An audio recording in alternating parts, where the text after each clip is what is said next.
Hi guys, welcome back to my channel. Today I have a review on this foundation here, quite hard to see, but it's just the Maybelline New York Superstay 24-hour full coverage foundation. So I'm excited to try this because obviously it's drugstore and it's high coverage, which I need to cover my blemishes. So let's see, I've just got the website here just telling us all about it. Superstay 24-hour full coverage foundation completely corrects visible flaws and imperfections, making it the perfect base for a high impact makeup look. Relentless all day wear, lightweight, high pigment coverage and a flawless transformation. So let's start.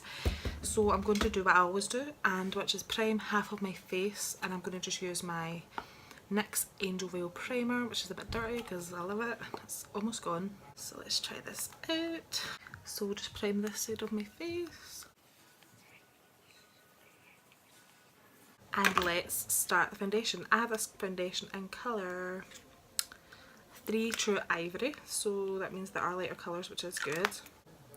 So I'm going to just do what I usually do and get 2 bumps.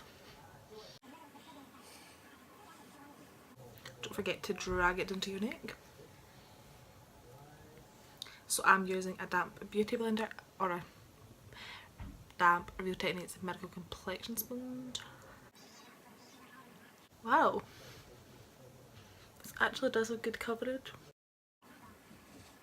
So as you can see, I've already done my eye makeup.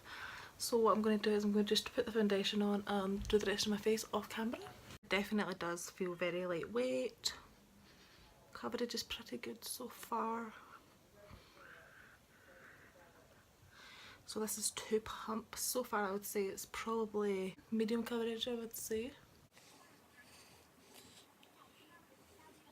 It's not looking cakey whatsoever. Yeah, so far I would say it's medium coverage, like it has covered quite a lot, but there is a little bit of redness peeking through, and then obviously here isn't really covering my spots. So what I'm going to do is use one more pump and then see how the foundation layers. So I'm going to just add a tiny bit to the extra areas that need a little bit more coverage. I am all about that full coverage life, as you guys probably know. So let's see. Okay. So far it is layering up quite well. So this is the foundation blended out, so you definitely do get medium buildable coverage, so I'm happy with the coverage. I'm going to look closer for a second. I notice a little bit that it's kind of clinging on to like dry patches, like a little bit. I don't know if you can see here, you know, and a little bit here, but so far it's looking pretty good. I do have really dry skin. I did moisturise and use a moisturising primer today, but my skin is really dry. So first impression is I do like the coverage. I really like the coverage, especially for like an everyday, and for like a drugstore primer to have this much coverage is really good. Obviously the price is really good. The finish, I would want it to be maybe a little bit more dewy, but I'm pretty sure it's a matte foundation, so you know, so it is going to look very matte. I just had to bite my lips, they're really annoying. But yes, so far I would rate it maybe like an 8.5 out of 10, just because I do like the coverage. Obviously it's affordable. I feel like if I do really prep my skin, then maybe it would go on a little bit better, but I did moisturise, I did exfoliate last night, so maybe it's not the most ideal foundation for dry skin. Not bad, it looks good, and I mean most foundations do cling to my dry patches anyway, so I was kind of expecting it, especially for a drugstore foundation, but that's the only kind of con right now. A lot of pros: affordable, good coverage, feels lightweight. I don't think it looks like I've got a mask on, not cakey.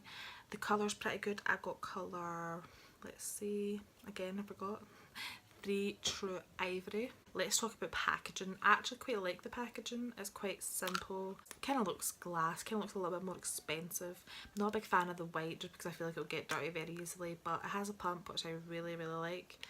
Foundation without a pump are a pain, to be honest, but yeah, the colour range also looks pretty good. There are quite a lot of shades, but we're going to wear it for a couple of hours, see how it wears.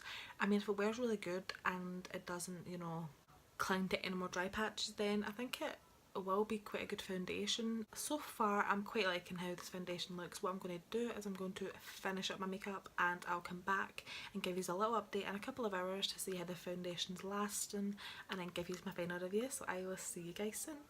So guys, it's about 8.5 hours later. It's now dark, so the lighting's not the best. I reapplied my lipstick, but that's it. This eyelash is playing me. It's really annoying, but I'm gonna just like ignore it. So foundation is looking, it's actually not looking too different. So it's still kind of clinging around here, but I don't think it's happened anywhere else. Not much, a tiny bit of fade in here, but not much. The coverage is definitely still there. I think my makeup still looks pretty good. I would say this foundation is a thumbs up, just because it's still on my face. Honestly, my foundations go off my face so quick, I don't know why. The only bad thing is obviously clinging to dry patches a little bit, and it's not even that much, it's only like a tiny bit here. I'm going to try it a few more times and see if it's any different when my skin is maybe less dry. I'm not really sure. Yes, I'm going to have a wee play about with it. I can do an update in about a month or so if you guys want, just to get my final opinion on it, you know, once I've tried it 10-15 more times. Yeah, but I think it is looking quite good still. Although my skin is dry, it can get very oily, so it's a combination, but it's really dry. But I've not noticed it went oily anywhere, and I've been outside quite a lot today in the sun, so, but it's still looking quite good, so that's a good sign. So yeah, overall I do quite like this foundation. Obviously it's affordable, coverage is good, long lasting. It honestly doesn't feel like I've got much on my face. Yeah, good colour. I feel like it matches me. Yeah, I feel like this colour matches me pretty well. So yeah, I would recommend this foundation, maybe more so if you don't have really dry skin like me. And if you do have really dry skin, just try it out, but prep a lot beforehand. I think next time if I was using it, I would use like a more heavy duty like moisturiser, just so that it's like extra hydrated, instead of just using like a thin one that I did today. But I do quite like this foundation, and it has lasted pretty well. So this is my first impression of this foundation. Hope you guys enjoy. Once again, if you like these kind of videos, let me know, give it a big thumbs up, stuff like that. Thanks for watching guys, I will see you in the next video. Bye.